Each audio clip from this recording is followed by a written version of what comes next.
Éxodo. El libro del Éxodo es el segundo libro de la Escritura, donde se relata la salida del pueblo de Dios de Egipto. Usted sabe que el pueblo de Israel estuvo en Egipto por 400 años, si no se lo explico, y Dios poderosamente los saca de Egipto. Al principio entraron como invitados y terminaron como esclavos. ¡Qué terrible! Entraron como invitados, entraron como salvadores. Usted sabe que José prácticamente, por intervención divina, salvó prácticamente al pueblo de Egipto del hambre. Amén. Entonces entraron como invitados. José prácticamente era el señor de Egipto, el único que estaba sobre él era el faraón. Y 400 años después terminaron como esclavos y salieron por la poderosa mano de Dios. Y inmediatamente después de esa gran salida tremenda, poderosa, después de enviarle las 10 plagas a los egipcios, producto de su resistencia de dejarles ir, no los querían dejar ir. Si usted conoce la historia, habrá visto las películas que el faraón decía que no, Moisés decía deja ir y no, al final Dios envió plagas, lo destrozó a Egipto. Y al final los tuvo que dejar salir. Salieron, cruzaron milagrosamente el Mar Rojo, y entonces inmediatamente después de cruzar el Mar Rojo, Dios empieza a darle instrucciones. Pero fíjense qué instrucciones interesantes, ¿no? Porque los estaba sacando del Mar Rojo, ¿y a dónde los estaba llevando? Al medio del desierto.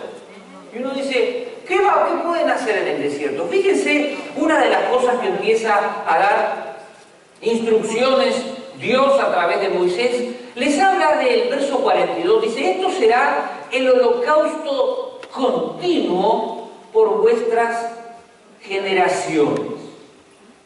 A la puerta del tabernáculo de reunión, delante de Jehová, en el cual me reuniré con vosotros para hablarles allí. Allí me reuniré con los hijos de Israel, y el lugar será santificado con mi gloria. Voy a parar acá un momentito. Fíjense que el pueblo de Israel había salido, estaba celebrando todavía la victoria, esa gran victoria de haber sido liberados. Y Dios, en vez de darle instrucciones de cómo tenían que hacer para atravesar el desierto, les empieza a dar instrucciones, escuchen bien lo que le voy a decir, de cómo tienen que acercarse a Dios. En vez de darle instrucciones de cómo tienen que hacer para atravesar un desierto, si usted va a atravesar un desierto, ¿qué se llevaría a usted? Agua, lo primero que piensa en el desierto. Y Dios saca a su pueblo y no piensa en agua, piensa en otra cosa. Quiero continuar la lectura. Verso 44 dice, y santificaré el tabernáculo de reunión y el altar. Santificaré asimismo a Aarón y a sus hijos para que sean mis sacerdotes. Digo, ¿pero qué está pasando acá? Estaban por salir a un desierto y Dios está hablando de santificación. ¿No hay algo que no funciona? Verso 45, fíjense lo que dice Dios. Y habitaré entre los hijos de Israel y seré su Dios. ¿Qué quiere hacer Dios? Habitar. ¿Dónde? Entre los hijos de Israel y seré su Dios.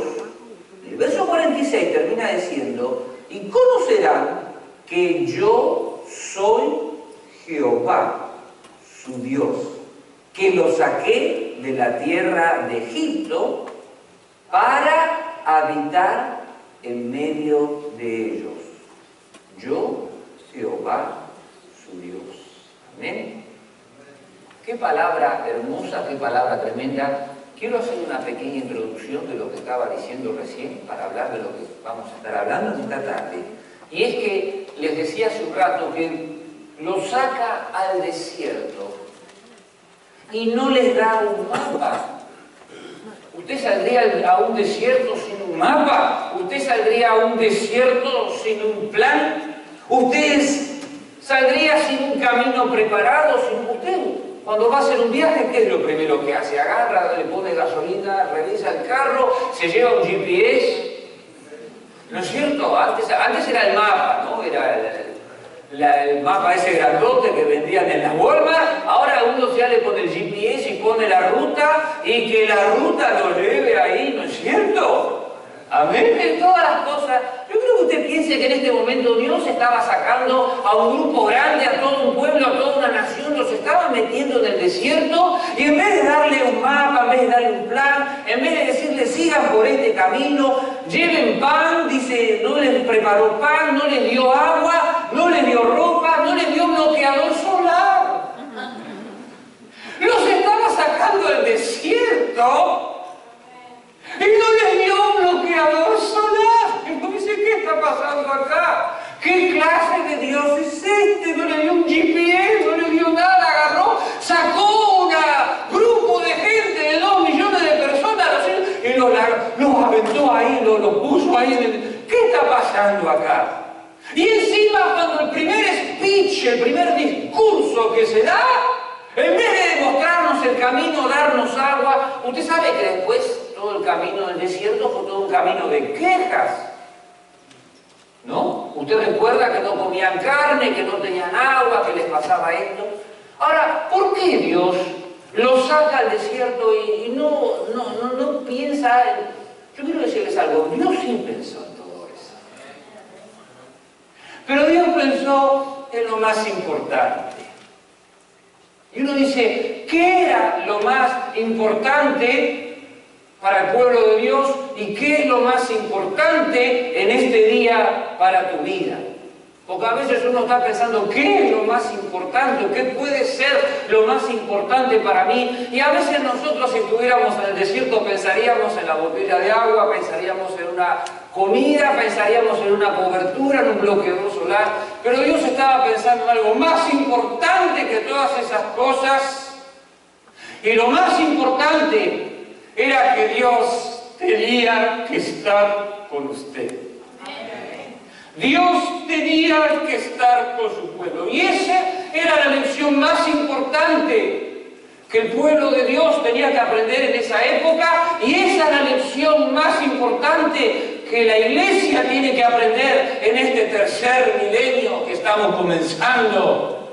Que lo más importante en esta vida y en esta tierra no es un bienestar económico, no es un bienestar, sino que Dios pueda habitar contigo, porque eso es lo que dice este verso 46, termina diciendo, para habitar en medio de ellos. Dios quiere rehacer lo que se había perdido en el Edén. ¿Qué pasaba en el Edén? ¿Dónde estaban Adán y Eva? Estaban en el mejor lugar de la tierra. ¿Y quién era? ¿Quién se paseaba sobre la tierra, sobre ese lugar? Era Dios mismo. Y cuando uno está con Dios mismo, no le preocupa absolutamente nada de nada, ni nadie.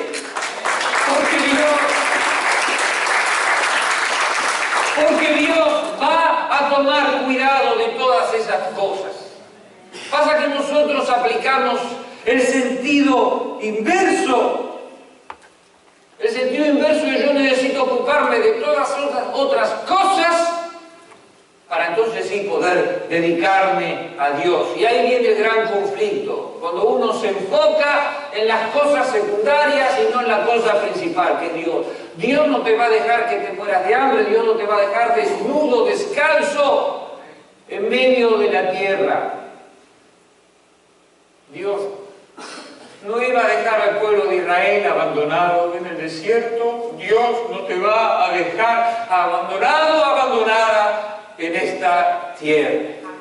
Aleluya, aleluya. Es interesante que también habla de la palabra tabernáculo. Tabernáculo es una palabra medio difícil difícil de entender en este tercer milenio, pero para que usted entienda lo que significa la palabra tabernáculo, se lo voy a decir así en un español bien moderno y sencillo. ¿Sabe lo que es un tabernáculo? Es una carpa. Es una carpa. Uno dice, ¿cómo? Sí, un tabernáculo es una carpa. Pasa que nosotros también lo hemos asociado a la idea religiosa del tabernáculo y todo eso. Entonces, pero literalmente un tabernáculo es una carpa. Entonces, como el pueblo de Israel estaba peregrinando, tenía que caminar por el desierto, no podían construir un templo permanente, entonces le llamaban el tabernáculo o la tienda. La tienda es una carpa. Entonces, la idea era que si el pueblo de Dios se movía, agarraban, levantaban la carpa y Dios seguía habitando con ellos.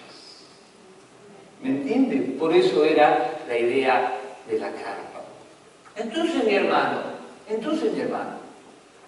esta idea de Dios habitando con nosotros, es una idea que se tiene que grabar en su vida. Dios quiere habitar conmigo. Quiero que le digas allá al lado, Dios quiere habitar contigo. Díselo. Dios quiere habitar contigo. Dios quiere habitar contigo. Amén. Dios quiere habitar contigo. Aleluya, aleluya.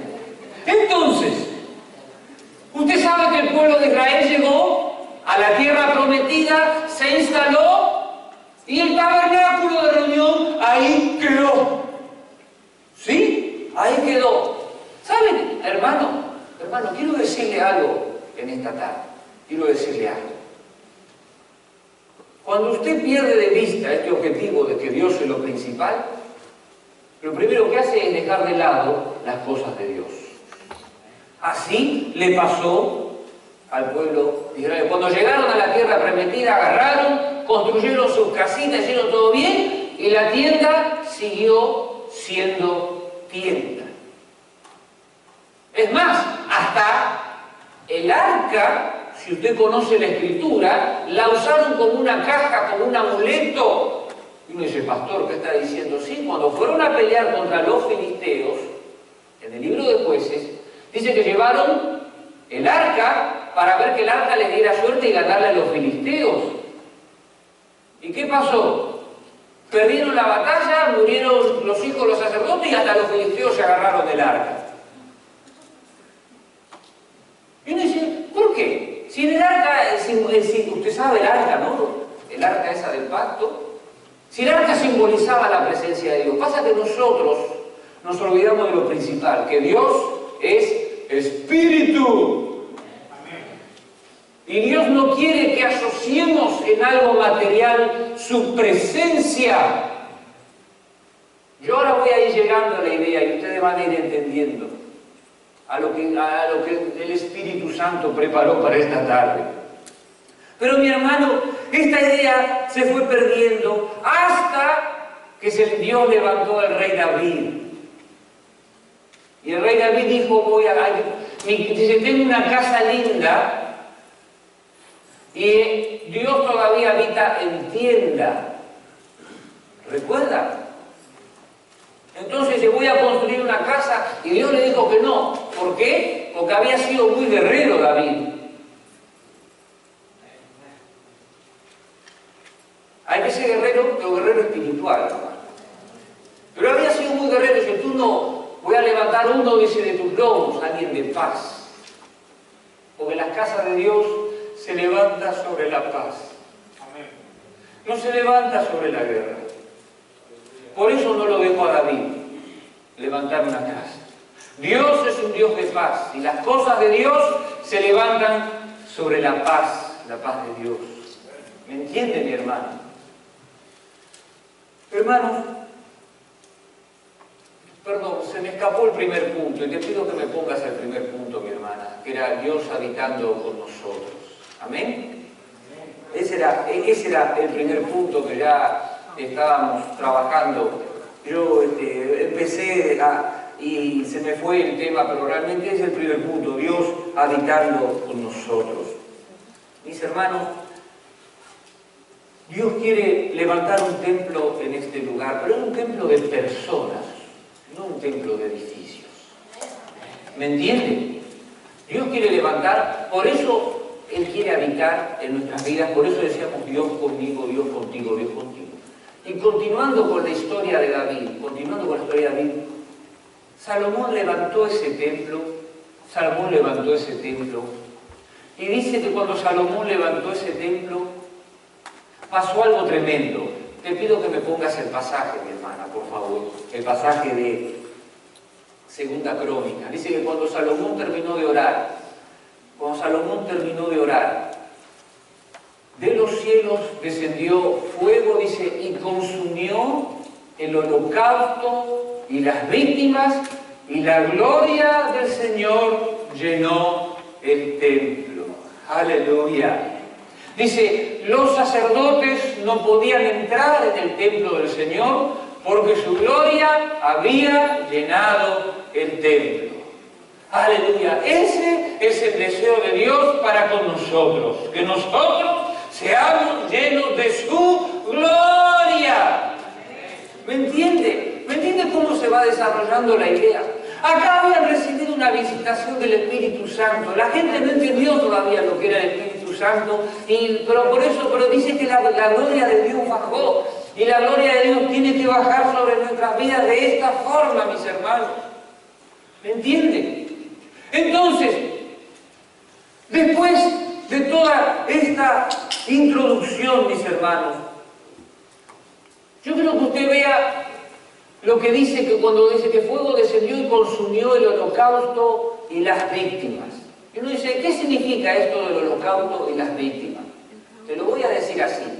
Cada vez que tú te acercas a Dios, tienes que acercarte trayendo algo. Antiguamente, cuando uno iba al templo, uno tenía que llevar algo, porque había que hacer un sacrificio delante de Dios. ¿Amén? Uno no podía presentar, ¿por qué? Y porque uno la había regado en algo. Entonces, había que pagar por lo que uno hacía mal. ¿Amén?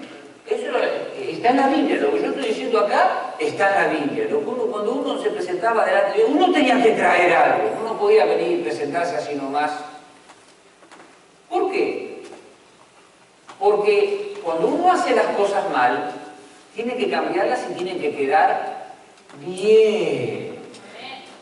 Nosotros creemos que podemos hacer las cosas mal y dejarlas ahí. Cada vez que usted hace las cosas mal y no las corrige, usted apaga el fuego de Dios en su vida. Entonces, ¿cómo es que se reprende ese fuego de Dios? Cuando yo voy, me presento delante del altar de Dios y entrego lo que está mal para que Dios bendiga, para que Dios consuma. Por eso que lo que uno hacía, llevaba un corderito, y ese corderito en realidad lo mataban y con la sangre de ese corderito se quemaba en el holocausto, en el fuego, y eso me limpiaba de mi pena. ¿Qué pasa cuando uno deja de practicar eso? No limpia las penas, no limpia las culpas, se queda con las culpas, y entonces uno le cuesta acercarse a Dios, y eso era lo que pasaba con el pueblo de Israel. Y eso es lo que nos pasa a veces hoy día cuando no arreglamos las cosas delante de Dios. Usted quiere que baje de los cielos fuego y que consuma el altar, usted tiene que traer un sacrificio hermoso delante de Dios. ¿Qué es el sacrificio hermoso? El corazón contrito y humillado. Dios lo va a despreciar.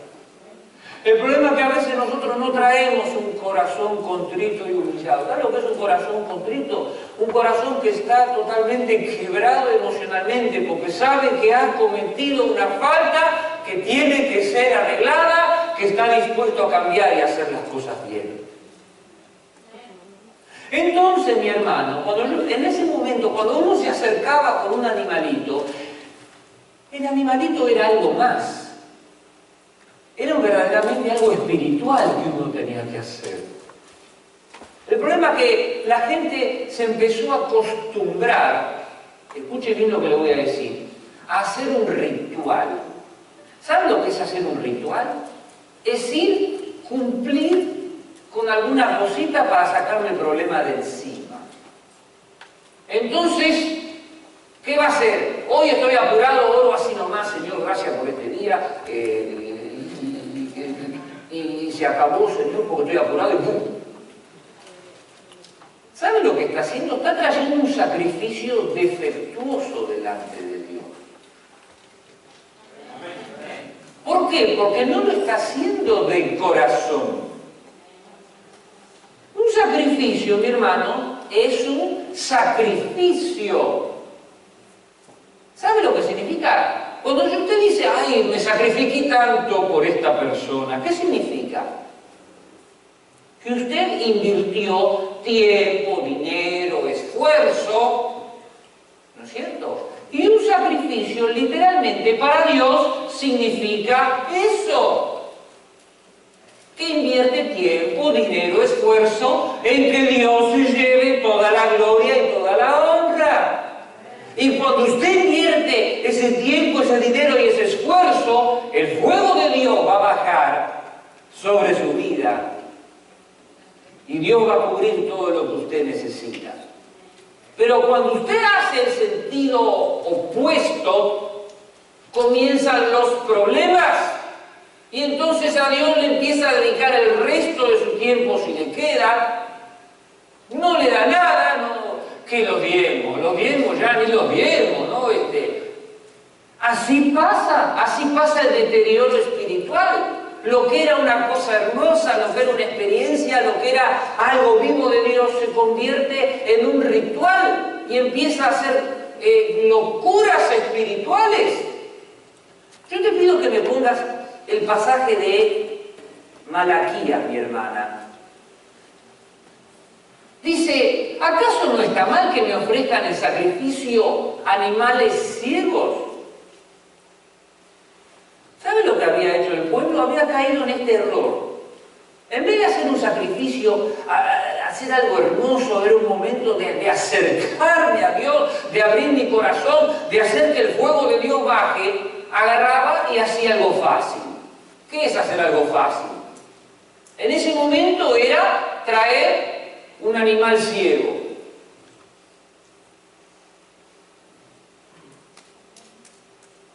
Traigo un penny.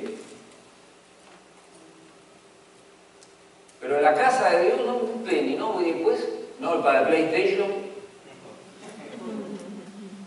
El último game de los Warriors, ¿no? De los guerreros, ¿no? Esos que salen con espadas de láser, ¿no? Y todas esas cosas. Pero cuando llega, y bueno, entonces uno trae un penny, ay Señor, bueno, la vida trajo 2, yo trajo 3. ¿Vio el pasaje? Para Dios eso es un sacrificio de animal ciego, dice que me ofrezcan animales cojos, es decir, paralíticos o enfermos. Dice, presenten esos animales a sus gobernantes. Yo, el Señor de los ejércitos, le digo, ¿acaso piensan que ellos los aceptarán y que quedarán complacidos con ustedes? ¿Nunca les pasó que le hicieron un regalo que no les gusta? Se ríen algunos, ¿no? Tenían que hacer un regalo y bueno, voy paso por el todo por $1.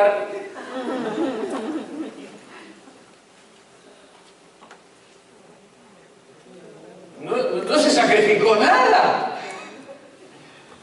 Nunca te regalaron algo y yo me doy cuenta que lo hizo para quedar bien conmigo, pero en realidad, ¿cuáles son los regalos que uno pegó? Bueno, cuando le da un regalito, mira, se compró un Michael Kors.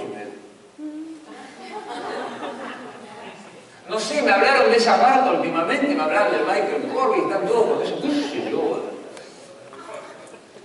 Se ríen acá algunos hermanos, yo no sé por qué, yo hablaba con alguien y me decía, no, porque sale acá, sale un poquito más barata, ¿cuánto sale? 180. Pero si yo por 180 me compro un set de valijas, de 5 valijas.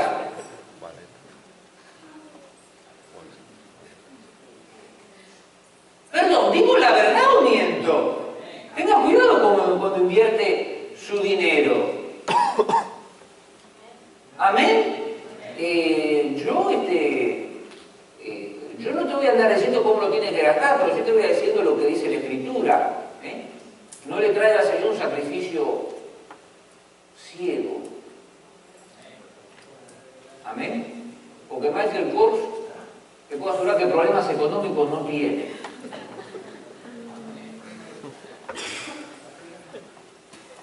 ¿Amén? Entonces, mi hermano, a veces nosotros queremos que Dios nos bendiga, que Dios nos responda y lo tratamos como un amuleto. Dios no es un amuleto. Mi hermano, quiero decirle 2 o 3 cosas más. El sacrificio es una acción que cuesta, es una acción de amor. A veces el sacrificio es tratar con amor a alguien. ¿Me escuchaste bien? A veces un sacrificio es tratar con amor a alguien con el que no te llevas bien. Eso también son sacrificios espirituales. Pasa que nosotros queremos hacer sacrificios. Nosotros miremos, hemos caído del error que podemos llevarnos bien con Dios y podemos llevarnos mal con todas las personas que nos rodean, desobedecer a los pastores, porque yo me llevo bien con Dios. Mire, si eso fuera verdad, ¿para qué la Escritura habla no de la iglesia?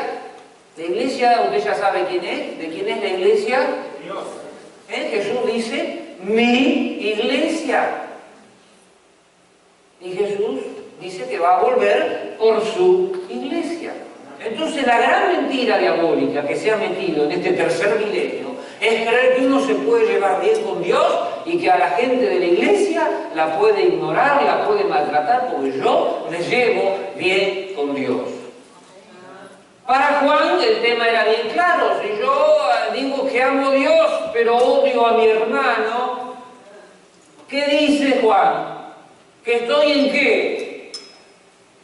Dígalo, no tenga miedo. ¿Está en qué? ¡Tinieblas!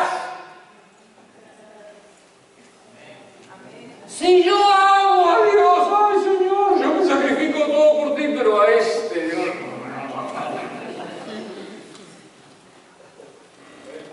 Se produce una contradicción espiritual. Esa es la gran mentira diabólica que el diablo se ha encargado de meter dentro de la iglesia y que nosotros, los pastores, estamos encargados de descubrir y de señalar que es un mentiroso. ¿Me entiende, mi hermano? Usted tiene que amar a todos, tiene que amar a sus enemigos también. Lo voy a decir otra vez, tiene que amar a sus enemigos. Dígale al lado, tienes que amar a tu enemigo.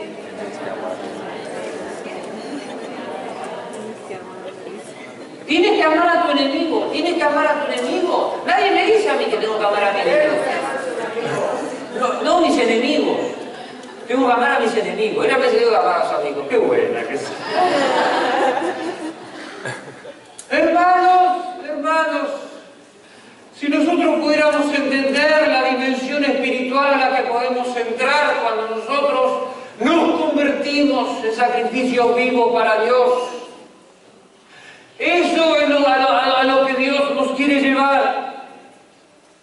Hermano, yo quiero que me pongas el pasaje de Romanos. Me pones el pasaje de Romanos, hermana. Pablo le dice, hermano, yo les ruego por la misericordia de Dios que se presenten ustedes mismos como un sacrificio vivo, santo y agradable a Dios. ¿Me entiende? Usted es un sacrificio espiritual. Usted tiene que presentarse como un sacrificio vivo, santo y agradable a Dios. Dice, así es como se debe adorar a Dios. Con buenas acciones, con acciones de amor. Ese es el verdadero acto, el verdadero sacrificio. Dice, y no adopten las costumbres de este mundo. ¿Cuál es la costumbre de este mundo? Este me hizo esta, yo le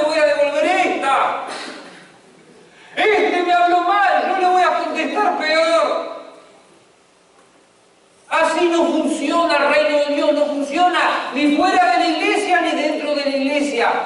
Al contrario, dice, transfórmense por medio de la renovación de su mente. Tiene que renovar su mente. Díganle al lado, renueva tu mente. Dígaselo, renueva tu mente. Y uno dice, ¿cómo renueva tu mente? Yo te voy a decir cómo. Tienes que empezar a repetir versos de la Escritura. Voy a amar a mis enemigos. Dígale al de al lado, voy a amar a mis enemigos.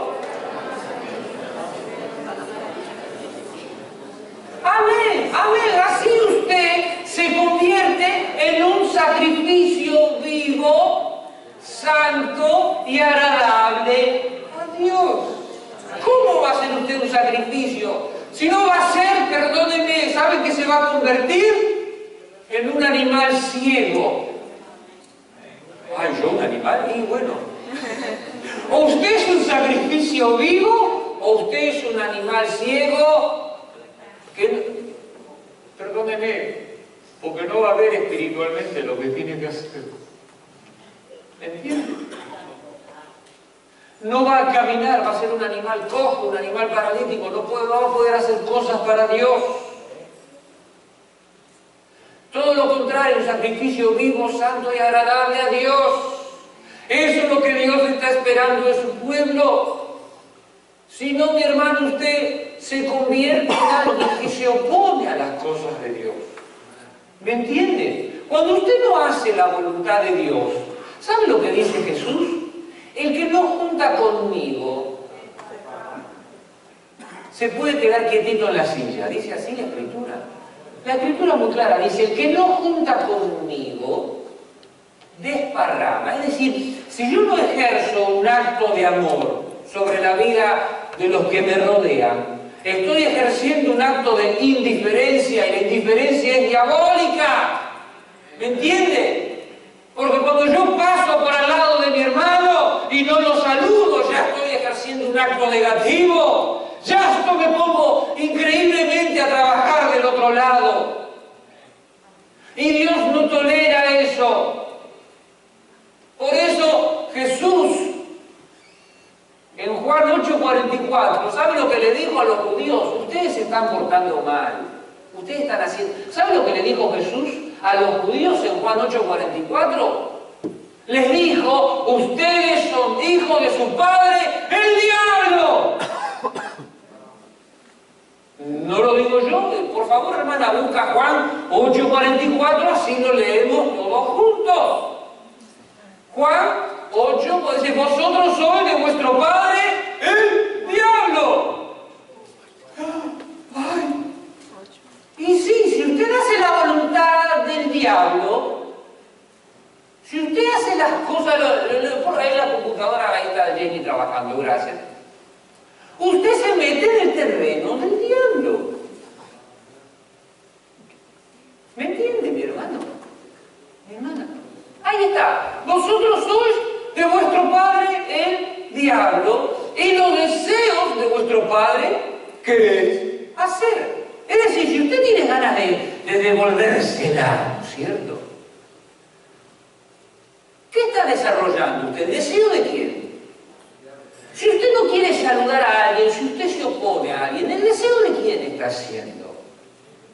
El diablo.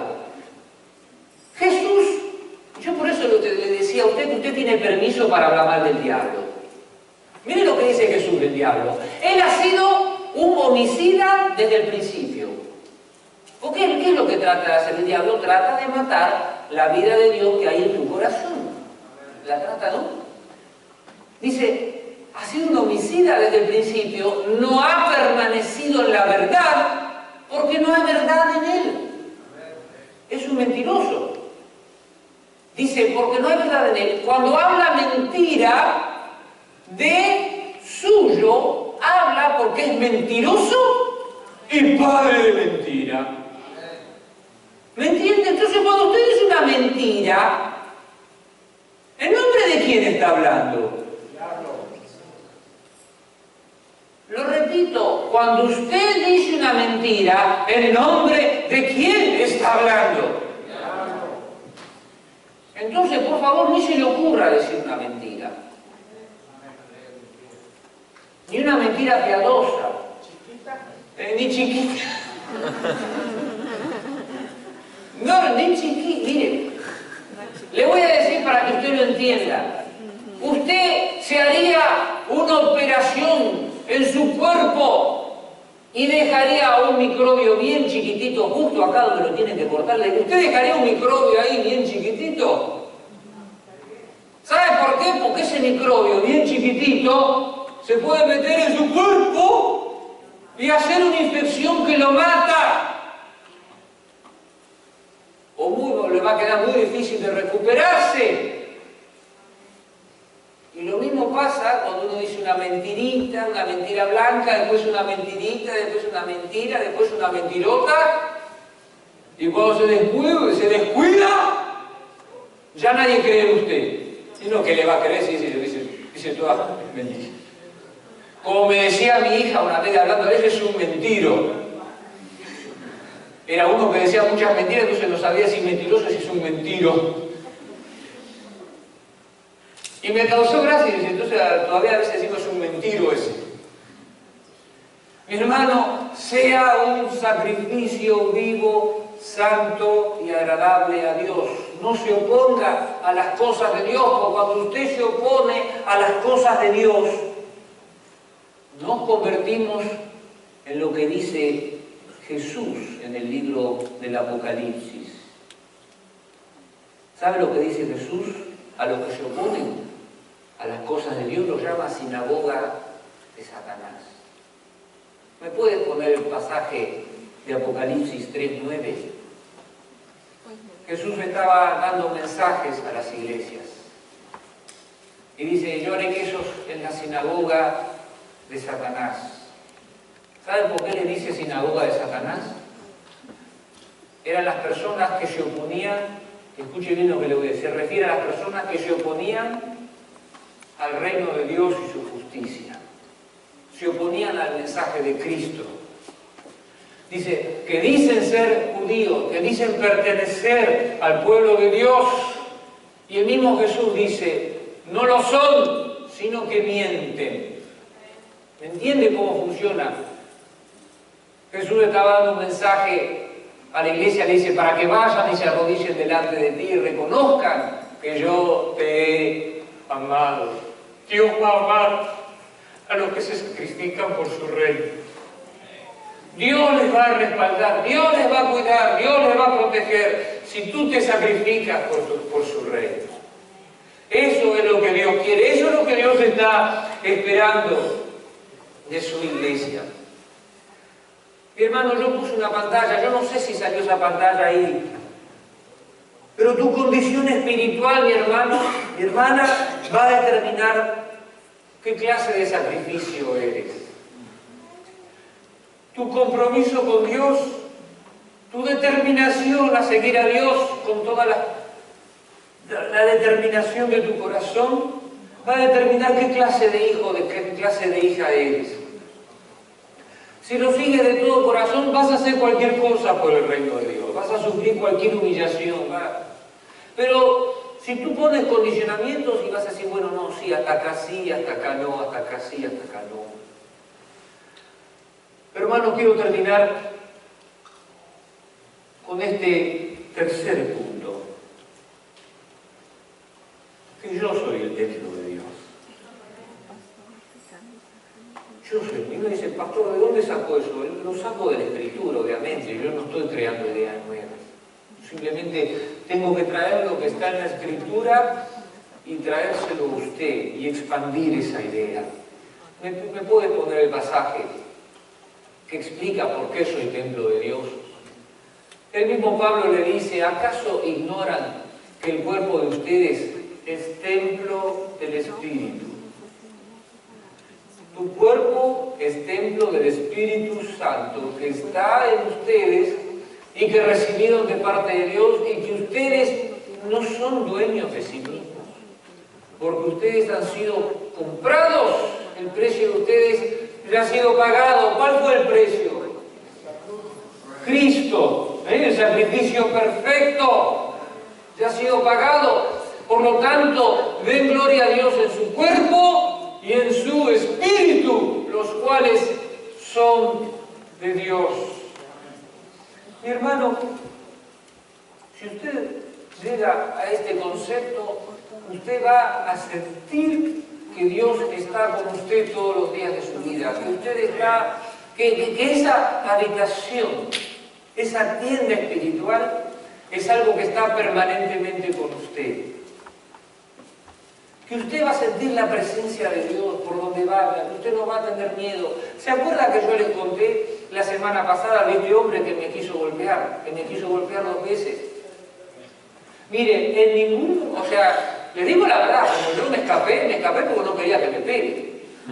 Si me pegaba y me embocaba, por ahí me embocaba. Pero mire, hermano, en ningún momento sentí miedo por mi vida. En ningún momento sentí ese temor de decir, va a pasar algo. Yo sentía tan claramente que Dios estaba conmigo, que no, ya le digo, creo que les conté que después de terminar ese incidente, hicimos la comida y nos sentamos a comer, ¿no es cierto?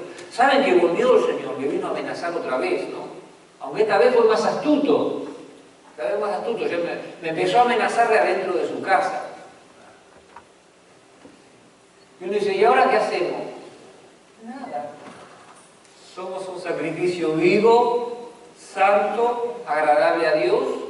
Le dije, mira, yo no quiero nada contigo, le dije. Lo único que queremos es que no queremos molestarte. Y entonces me dice, no, porque usted ahí me puso ese defensa ahí. Digo, yo te lo saco, nosotros queremos que las cosas anden bien. Y entonces me siguió diciendo cosas raras y yo dije, bueno, Señor, acá llegué, me di media vuelta y no se metió ahora aprendió la lección. Que de este lado para acá es la iglesia, de este lado para allá es la casa de Él. Pero hay un tema espiritual ahí, mis hermanos. Hay un tema espiritual. Y los temas espirituales se resuelven de forma espiritual, mis hermanos. Nosotros a veces queremos aplicar otras cosas y no funciona. Nosotros somos sacrificios vivos, santos, somos templo del Espíritu Santo. Amén, hermano, diga, soy templo de Dios. Soy templo de Dios, soy templo de Dios. Y usted se maneja con este concepto, usted va a ser un sacrificio vivo, santo y agradable a Dios. Usted no va a permitir, usted va a cerrar sus oídos a las malas palabras, usted va a cerrar sus ojos a las imágenes feas. ¿Por qué? Porque está cubriendo a la presencia de Dios en su vida y en su corazón. ¿Por qué? Porque su vida es un templo de Dios. Usted va a hacer esfuerzo, va a hacer sacrificio, va a ir a predicar, va a ir a hablar, va a ir a compartir, pero cuando usted vea cosas negativas, usted va a cuidar ese tesoro escondido. Amén. Usted no va a dejar que el diablo robe esa pureza, esa belleza de Dios en su vida y en su corazón. Hermano, nosotros somos templo de Dios. Diga eso, soy un templo de Dios, soy un templo de Dios. Si usted es templo de Dios, Dios va a habitar en su vida. Usted va a estar llevando a Dios a cada circunstancia, a cada situación, con cada persona, con los amigos de trabajo que no te quieren, con los amigos de trabajo que te quieren, con las personas difíciles. Usted va a ser un pacificador, usted va a ser, como dice Pablo, ahí una luminaria en este mundo, ahí en Filipenses 2 dice, somos luminares en este mundo, somos luces de Dios prendidas en medio de esta oscuridad. Es a eso, a Dios lo que nos llama. Si no, usted cae del otro lado, empieza a ser un animal ciego. ¿Amén? Usted sabe, en Corintios, Pablo dice, el hombre carnal no percibe las cosas del Espíritu, porque para él son locura. Pero nosotros somos los que tenemos el Espíritu. Pero quiero decirle algo. En la versión de la Reina Valera, nosotros estamos usando ahora la Reina Valera contemporánea, que es la revisión del año 2010. Pero en la revisión del año 1909, en ese mismo verso, Pablo no habla del hombre carnal. ¿Sabe cómo lo llama? Y si usted tiene la versión del año 1909, búsquela. Dice, el hombre animal. ¿Sabe por qué? Porque cuando una persona no conoce a Dios, se convierte en un animal.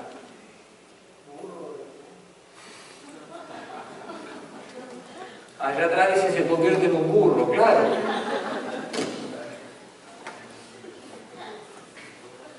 Ya hablamos de que algunos, ya hablamos de eso. Pero habla de que el hombre animal, ¿sabe por qué se convierte en un animal? ¿Qué hacen los animales? ¿Pelean por comida?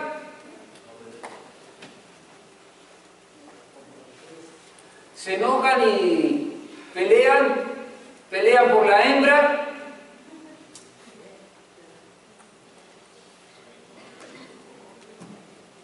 Pelean por cualquier cosa el animal, ¿no? Por eso Pablo habla del hombre animal. Digo que esa es la traducción más acertada. Pasa que, bueno, van modificando el español pero eso es lo que quiso decir el señor Rey, el hermano Reina cuando tradujo la Escritura. Pero el hombre espiritual, dice.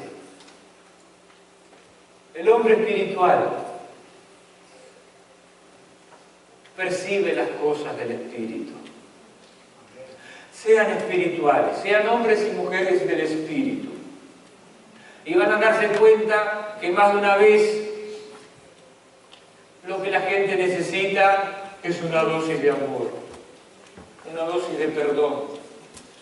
Vaya y abrace al que no le abraza, vaya y salúdelo, vaya y usted va a dar cuenta que la persona en realidad está herida de amor y lo que necesita la persona es una dosis de amor, no una dosis de insulación. Nosotros, hermanos, tenemos la vacuna espiritual que cura cualquier enfermedad espiritual. Si usted se diera cuenta de eso, usted estaría con la jeringa espiritual. ¿Sabe cuál es la jeringa espiritual? Es la palabra. Y usted le daría la palabra con amor y no un bibliazo, porque a veces nosotros queremos darle. Hermano, usted daría la palabra con amor, la palabra es sanidad, la palabra es vida. Si usted descubre ese principio, Dios le va a usar, usted va a ser un instrumento de bendición, de felicidad para las personas que le rodean. Y es a eso a lo que Dios nos llama. ¿Está preparado, mi hermano, para hacer un sacrificio vivo, santo, para ser templo del Espíritu Santo? Entonces cerremos los ojos un momento.